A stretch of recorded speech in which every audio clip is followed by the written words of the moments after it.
उत्तर प्रदेश की राजनीति में इन दिनों एक मुद्दा बहुत ज्यादा जोरों शोरों से उठ रहा है। यूपी की सियासत गरमाई हुई है और इसकी सबसे बड़ी वजह है स्वामी अभिमुक्तेश्वरानंद पर लगे तमाम गंभीर आरोप। दरअसल स्वामी अभिमुक्तेश्वरानंद पर जो गंभीर आरोप लगे हैं उसके बाद में उनके खिलाफ पॉक्सो एक्ट के तहत केस दर्ज कर लिया गया है और ऐसे में माना जा रहा है कि क्या स्वामी अभिमुक्तेश्वरानंद की गिरफ्तारी भी हो सकती है। क्या सलाखों के पीछे स्वामी अभिमुक्तेश्वरानंद को जाना पड़ सकता है और क्या यही डर सता रहा है, इसलिए वो हाई कोर्ट दौड़े दौड़े गए, भागे भागे गए, वहां पर उन्होंने अर्जी डाली, जमानत की और क्यों आखिरकार समाजवादी पार्टी अब पूरी तरीके से स्वामी अभिमुक्तेश्वरानंद को एक सिक्योरिटी प्रदान कर रही है, एक इस तरीके की सिक्योरिटी ताकि स्वामी जी को ये लगे कि अगर यहाँ पर मेरे साथ कोई है तो वो अखिलेश यादव हैं। तो क्या अखिलेश और स्वामी की जोड़ी यूपी की सियासत को पलटने का काम करेगी और क्या ये योगी आदित्यनाथ के लिए भारी पड़ेगा? इसी मुद्दे पर आज हम बात करेंगे और बातचीत करने के लिए हमारे साथ हमारे जो खास सहयोगी अमन सर हमारे साथ जुड़े। सर बहुत बहुत स्वागत है इस प्रोग्राम में आपका। सर स्वामी अभिमुक्तेश्वरानंद पर गंभीर आरोप लगे हैं और कुछ बटुक जो हैं और कुछ जो शिष्य हैं वो उनके जो स्टेटमेंट सामने आए हैं जिससे ये साफ पता चल रहा है कि उनके साथ में यौन उत्पीड़न हुआ है और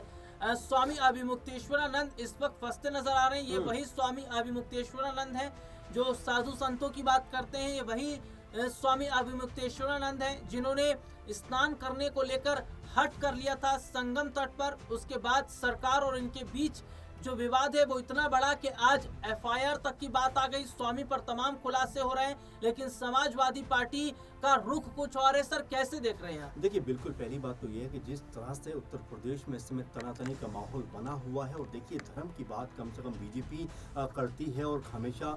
जो है चीज़ों को आगे लेके जाने की बात करती है। सीएम योगी की बात करें तो उत्तर प्रदेश में जिस तरह का उनका कह सकते हैं शासनकाल रहा है, जिस तरह का कार्यकाल रहा है, उसमें तमाम उपलब्धियां उनके नाम दर्ज नजर आती है। कुंभ मेले का जिक्र इसमें होता है, राम मंदिर का जिक्र इसमें होता है, काशी में जो कुछ कह सकते हैं वहां पर सौंदर्यीकरण चल रहा है उसका जिक्र होता है योगी जी के लिए। यानी कि एक तरीके से उन्होंने बहुत ज्यादा काम उत्तर प्रदेश में किया है, उसकी वानगी जो है हमें बारंबार देखने को मिलती है। लेकिन जिस तरीके का मामला अब अभिमुक्तेश्वरानंद महाराज को लेकर सामने आ रहा है और उसमें भी जिस तरह की बात कही जा रही है, और देखिए ये बात अब तक चली किसी नेता के मुंह से कही जाती तो एक अलग बात हो जाती, लेकिन यहाँ पर कोर्ट ने तमाम तथ्यों को ध्यान में रखते हुए कहा है कि यहाँ जो है शंकराचार्य जी जो है उनके ऊपर एफआईआर दर्ज होनी चाहिए। अब देखिए कोर्ट के ऊपर सवाल नहीं उठ सकता क्योंकि तमाम तथ्यों को देखकर परख कर ही वो कोई फैसला करते हुए नजर आते हैं। उसके बाद जो है उनके ऊपर ये मामला दर्ज हुआ। अब यहाँ पर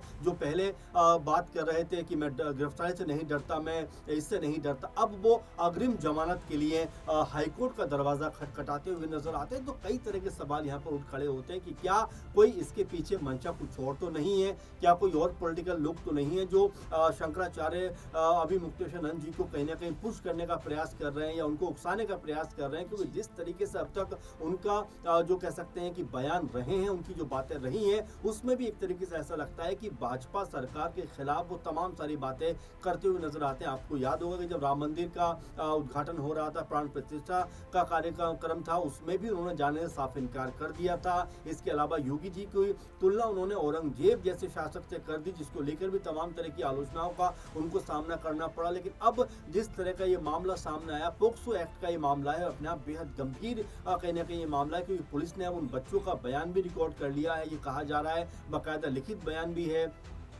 वीडियो में भी उनका जो बयान है वो दर्ज कर लिया गया। तो राहुल जी बड़ा अब ये मामला कहीं ना कहीं उलझता हुआ दिखाई पड़ता है और ये बात बारंबार उठ के सामने आती है कि जो अभिमुक्तेश्वरानंद महाराज ये कहते थे कि मैं किसी से नहीं डरता, अब ऐसा लगता है कि शिकंजे में जब वो फंस रहे हैं तो अब कोर्ट का दरवाजा वो खटखटाते हुए नजर आ रहे हैं, कोर्ट के पास जाते हुए नजर आ रहे हैं। लेकिन क्या कोर्ट से उनको राहत मिलेगी, ये अपने आप में बड़ा सवाल है। और जो अब तक दिलेरी दिखा रहे थे शंकराचार्य जी, वो दिलेरी अचानक कहाँ गायब हो गई, इसको लेकर भी लोग तमाम तरह के सवाल उठाते हुए दिखाई पड़ रहे हैं। जी, और देखिए जिस तरीके से देखा जा रहा है कि स्वामी अभिमुक्तेश्वरानंद के साथ जो हो रहा है, या जिस तरीके से स्वामी अभिमुक्तेश्वरानंद को घेरा जा रहा है, इस पर स्वामी जो है वो योगी सरकार के खिलाफ है, सरकार से भिड़ रहे हैं। वो तो ये तक कह रहे हैं कि अगर मैं भी योगी जी और मोदी जी की तारीफ करता तो मुझे एक वीआईपी जो है ट्रीटमेंट मिलता, वीआईपी गेट से मुझे पहुंचाया जाता, लेकिन मैं सरकार का मुखरता से जो है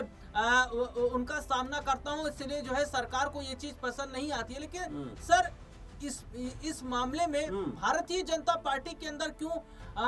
अलगाव देखने को मिल रहा है? क्योंकि एक तरफ जहां ये देखा गया कि योगी आदित्यनाथ ने जो है स्वामी अभिमुक्तेश्वरानंद पर जो है जिस तरीके से काम किया है, और जिस तरीके से स्वामी भी योगी सरकार के खिलाफ खड़े हैं, तो दूसरी तरफ केशव प्रसाद मौर्य का बटकों को बुलाना,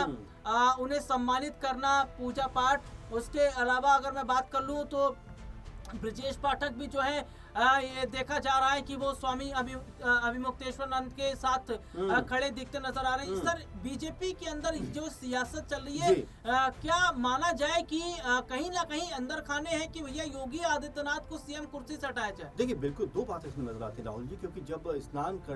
नहीं करने का हट किया था कि भाई मैं स्नान नहीं करूंगा, मेरे जो इतने भी शिष्य थे उनके साथ में जो मारपीट की गई उसका घना विरोध उन्होंने किया था, सबको ये तक कहा था कि सीएम को या तमाम सरकार को माफी मांगनी चाहिए। उसके बाद वो हट करके बैठ जाते हैं कि स्नान नहीं करूंगा। उस वक्त केशव मौर्य जो उप मुख्यमंत्री उन्होंने कहा था कि भाई जो शंकराचार्य जी हैं वो हमेशा हमारे लिए पूजनीय हैं, हमेशा हम पूजनीय थे और हमेशा पूजनीय रहेंगे। उसके बाद में आपने देखा कि शंकराचार्य जी का बयान सामने आता है कि उत्तर प्रदेश में की बीजेपी के अंदर सिर्फ एक व्यक्ति समझदार है और उनका नाम है केशव प्रसाद मौर्य। इसके बाद आप देखेंगे ब्रजेश पाठक जो एक और उप मुख्यमंत्री उत्तर प्रदेश में ही, वो जब एक टीवी डिबेट शो में जाते हैं उसमें जाकर बात रखते हैं कि जो कुछ हुआ कह सकते हैं कि अभिमुक्तेश्वर महाराज जी के साथ में, उनके शिष्यों के साथ में चोटी पकड़ कर जिस तरह से मारा गया वो नहीं होना चाहिए था। और वो तो यहाँ तक कहते हैं कि जिसने भी ये पाप किया है उसको इसकी सजा भुगतनी पड़ेगी। अब आप देखेंगे दोनों उप मुख्यमंत्री का जो बयान है, जो बातें वो अलग दिखाई पड़ते हैं, लेकिन योगी सरकार जो है वो इस पूरे मामले के ऊपर एक अडिग और मजबूत होकर खड़ी हुई नजर आती है। क्योंकि देखिए अगर आप शंकराचार्य हैं तो जाहिर बात है कि जो नियम कानून है वो सबके लिए कहीं ना कहीं एक जैसे नजर आते हैं। और ये अब जो मामला उठकर सामने आया है, जो यौन शोषण का मामला निकल कर सामने आता है, और बटुक जिस तरह से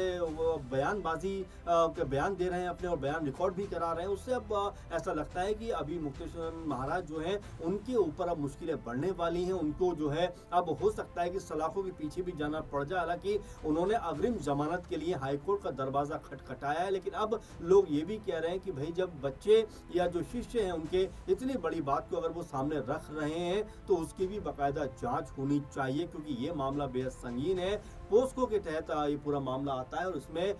2 बच्चों के तो बयान रिकॉर्ड हैं, बाकी और भी ऐसा कहा जा रहा है, कई लोग बच्चे ऐसे हैं जो इस बात को कहते हुए नजर आ रहे हैं। तो फिलहाल ये पूरा जो मसला है ये कहीं ना कहीं ऐसा लगता है कि